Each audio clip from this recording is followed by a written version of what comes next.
Hi, welcome back to Mr. Stewart's Lessons. Today I'm going to make a simple platform game, but I'm going to add some interesting opponents that can only move on the platform, and I'm going to add some interesting code for the new level.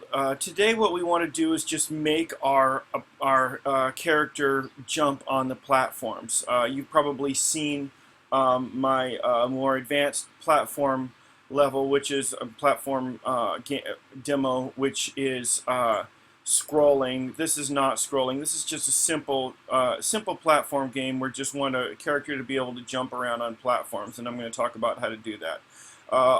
You can download this demo that I've created, or probably create something similar yourself fairly easily. There's no real code in here, except I've just laid out the platforms already, so that we don't need to think about that right now. I've got a platform jumper character. Neither the platform nor the platform jumper character has any code yet. So I'm assuming you should know how to get to this point already. So what we're going to do is we're going to focus on the platform jumper character. He's going to be, the platform jumper is going to be the one that's going to have most of the code that's going to make him be able to jump around on these platforms. So I'm going to open up my platform jumper character. So the first thing we're going to do, we're going to set up a few environment variables for him. The first one is an integer variable. It's going to be called jump height. This is he's going to be jumping to 10 at a height of 10 pixels. Walk speed, which is going to be 5 pixels. And the fall speed is going to be, that should be an integer. So these are both integer variables. Now the fall speed is going to be a double. A double is a number variable that can be a decimal. You can use doubles or floats. I'm using double in this case. It's not going to make that much difference one way or the other, and I don't want to get into the complexity of the difference between a double and a float here. So double fall speed equals 0.4. So the jump height is basically how fast he's going when we jump. The walk speed is how fast he's going to be going when he's just walking on a platform.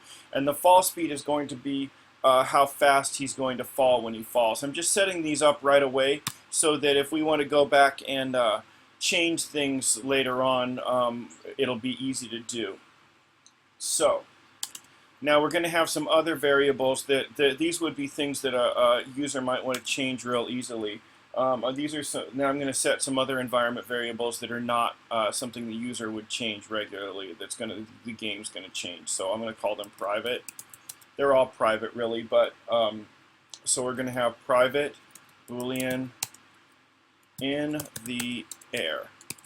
So Boolean variable means it's either true or false. True or false means he's either going to be flying in the air or he's going to be on the ground. So when we start out, he's going to be his in the air equals false. He's not going to be in the air.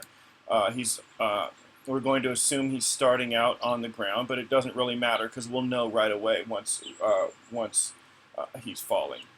Now we're going to set up delta x and delta y. This is the speed that he's going to be moving through the air in the x and y direction. And again, I'm going to make these doubles.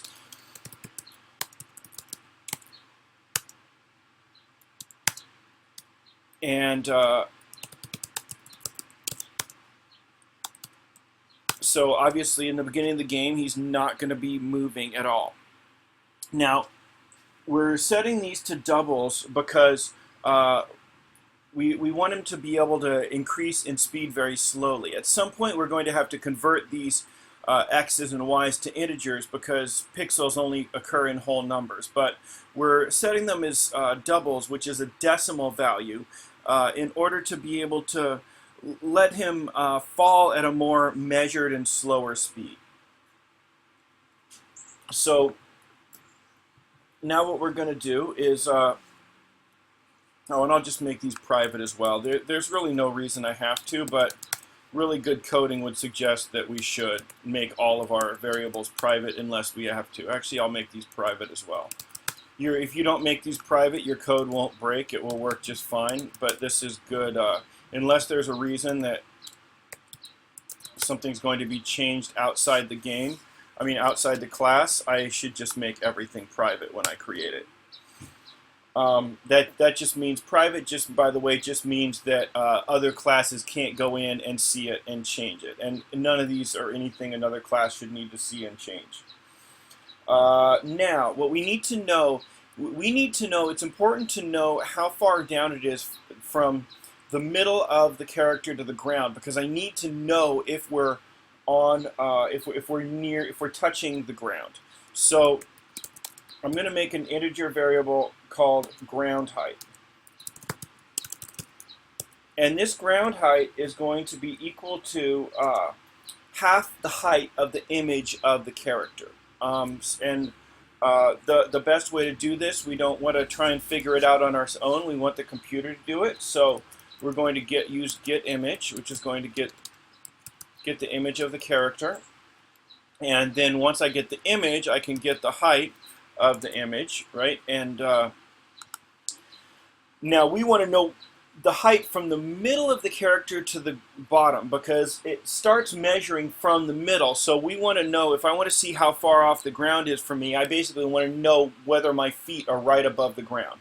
So I want to know from the middle of my character to the ground. That is how far it is from the height of the character to the ground. And now I'm going to do from how far it is from the middle of the character to either side of him, because I need to know if we're bouncing off a platform sideways. So I'll call this side width, which is basically the width from the middle of the character to the side. And we're going to do it the same way. We'll use getImage, and then we'll use getHeight. Get width. Sorry, now we're looking at the width of the character, right? So I'm going to do getWidth, and again, it's going to be the width of the character divided by 2. Now what we're going to do is we're going to need some variables for our world. So I'm going to say private world, my world. I can't set it yet because we're up here at the start of the class and we're not in the world yet. So we'll have to set that in just a sec when we actually get added to the world. Then I'm going to say int world height. And again, we can't set that yet. And int world width. We have to set these things once we're added to the world. So now what I'm going to do is I'm going to say public void added to world. Added to world is a method that already exists. And we're doing what's called overriding. We're overriding this. We're adding something to this. This is a method that already exists and will run when we're added to the world automatically. And so when we're added to the world, what we need to do is set the my world variable. And you notice my world is also the name of the argument that's being passed to us by the world. You might wonder why I'm using the same argument for both things, and how's the method, how am I going to know the difference? And the way I'm going to set the environment variable is I'm going to say this dot my world equals my world. So I'm setting this my world variable up here equal to this my world variable that I got from the world. And then I'm going to set the world height environment variable equals my world dot get height. So I'm going to set the height of the world, and this dot world width equals my world dot get width.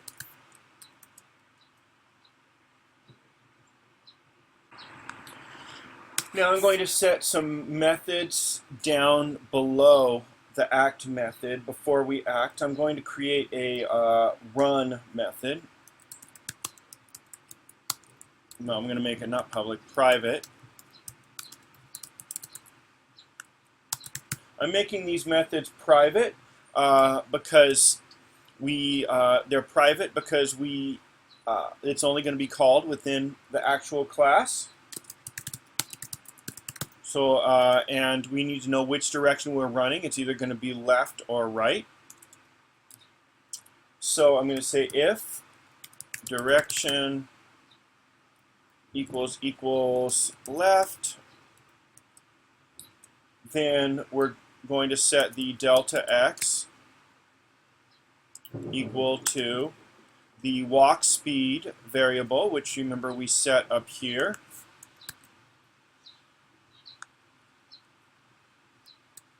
times -1 because we're moving to the left.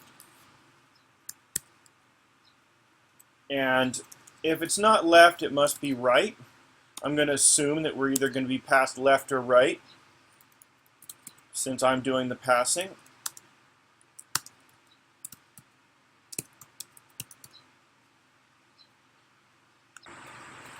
And now what we're going to do is we're going to make a stop. This is just going to stop in the x direction. Private void stop. This is just going to keep us from running in the x direction.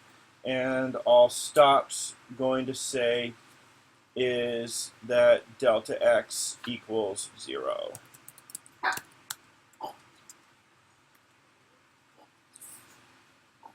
Now we're going to want a method for jumping. So I'm going to say private void jump.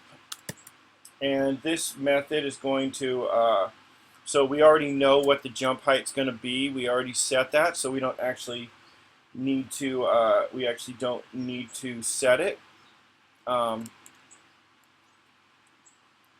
So I'm going to say delta y plus equals jump height.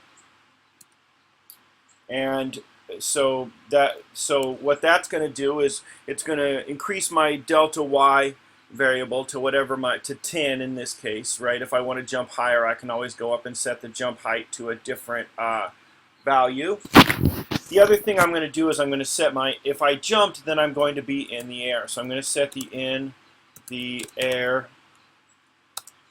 equal to true. So now that's going to make it so that it's going to make it so we're in the air. We also will be in the air if we fall off a platform as well. And so now I'm going to set the fall. So I'm going to say private void fall.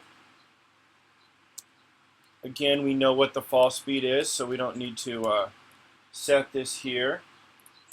And I'm going to say delta y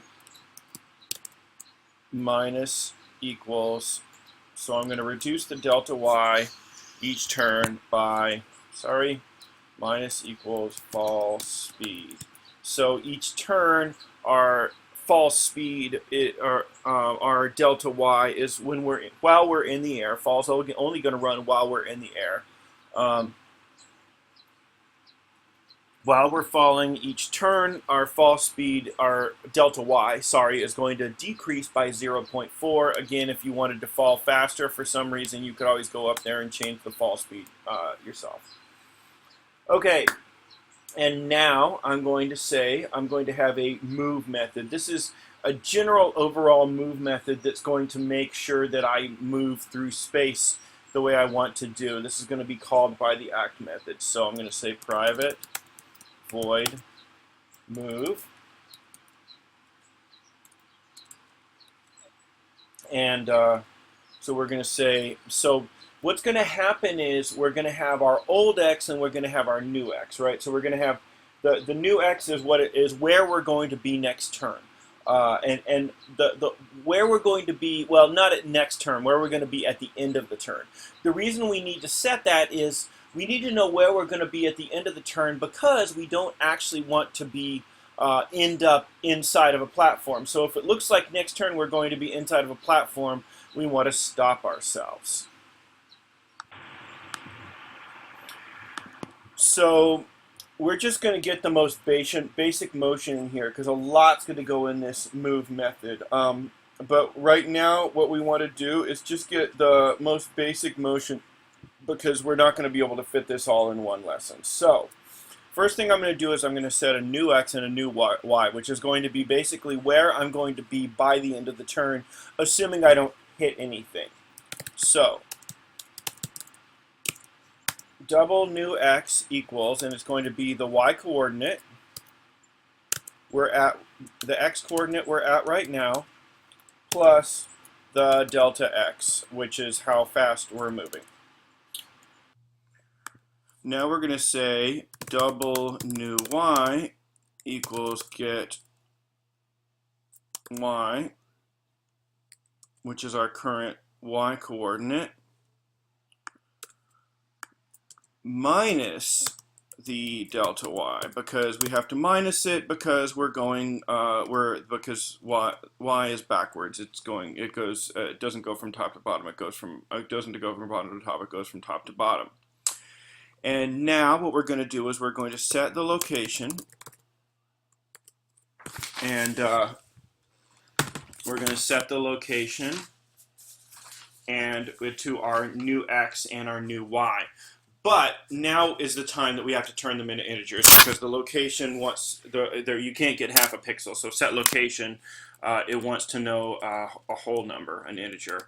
So I'm going to turn this to integer new x and integer new y. What I'm doing here is called typing.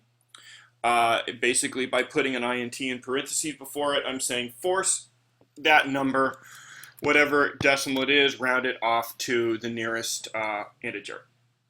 And now what we need to do, we're going to need to get our commands. I'm going to create a get command feature. So I'm going to say private void get command. And what that's going to do is that's going to get our keyboard input here. So I'm going to say if Greenfoot is key down, and if we are pressing the left key, then we're going to run to the left.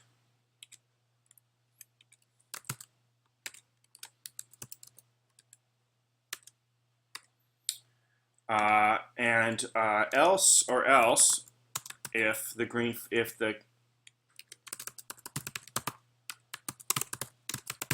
the right key's down,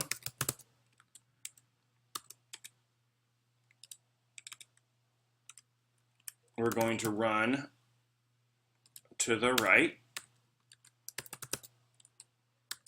Now, if neither key's down, then we want to stop. We don't want to do anything. So if neither key's down, we use our stop method to make sure we don't move either way. We don't want to just keep moving. And then last of all, and this is not going to be part of an else, this is a separate if statement because we could be running and jumping at the same time. We want to jump if we press the up key. You may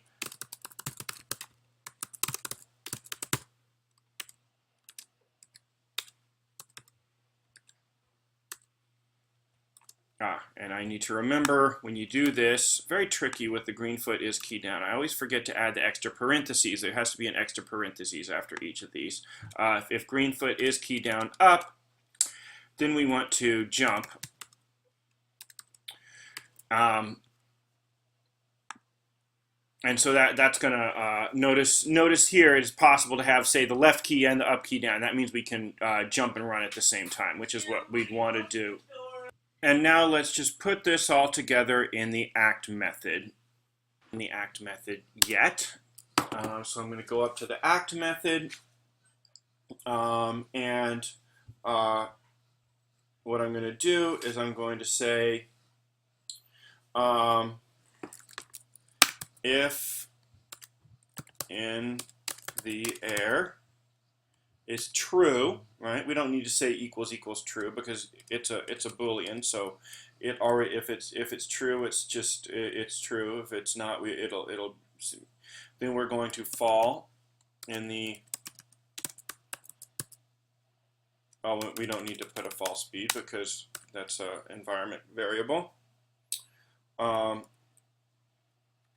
And so we're falling if we're gonna fall. And then we're gonna say else if if we're not falling, then we can move. We can get our keyboard input.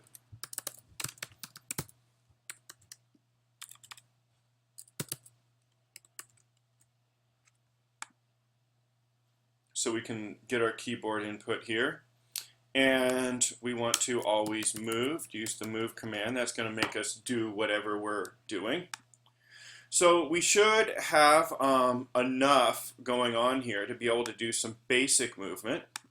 And I'm going to warn you, it's not going to look like much, but it's a start.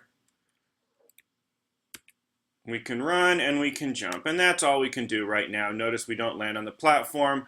We're going to put that in the next lesson, and the lesson after that we'll figure out how to bounce off the side of the platforms in the world, and then we'll add some more advanced stuff, some enemies and some new levels. See you next lesson.